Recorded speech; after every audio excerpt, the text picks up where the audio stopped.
کہ بچوں کو اپنے صاحب ایمان بناؤ، قرآن پڑھاؤ،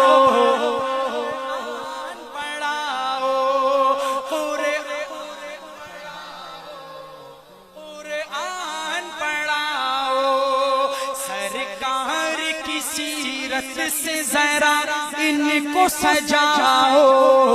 قرآن پڑھاؤ، قرآن پڑھاؤ، قرآن پڑھاؤ، قرآن پڑھاؤ، دنیا کی بھی تعلیم ضروری ہے پڑھانا، جیون کا گزارا ہے ہنر مند بنانا، اخلاق اور تہذیب کا مقصد نہ بھلاؤ،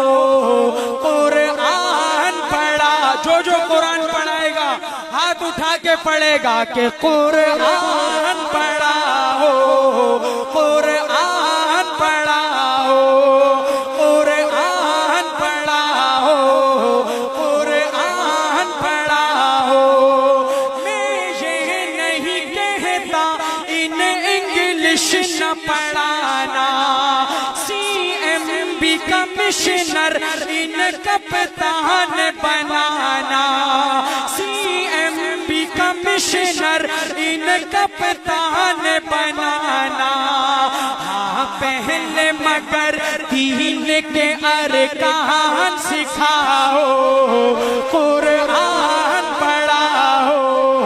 قرآن پڑھاؤ، قرآن پڑھاؤ، قرآن پڑھاؤ۔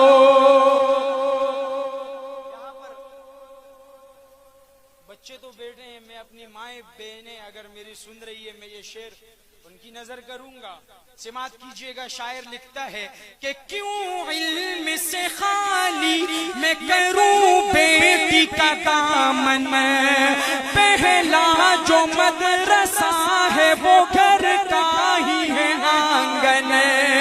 جنت کی اسی راہ کو آسان بناؤ، قرآن پڑھاؤ، قرآن پڑھاؤ،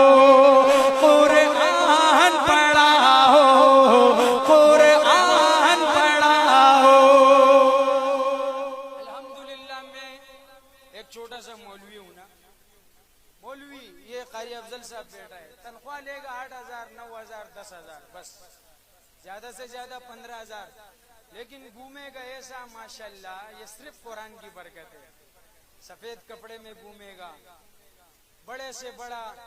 وزیر اعظم بھی اگر ملے گا تو ادب سے ملے گا کہ بھائی مولانا صاحب ہے، حافظ قرآن ہے، یہ دین کی برکت ہے۔ صحیح ہے، دنیا میں بھی مزے، آخر میں بھی مزے، تو پڑھیں گے انشاءاللہ۔ جزاک اللہ۔ شاعر لکھتا ہے کہ عالم بھی بنانا، انہیں مفتی بھی بنانا، جنت میں اگر جنت اعلیٰ کو ہے پانا، پھر بچوں کو تم حافظ قرآن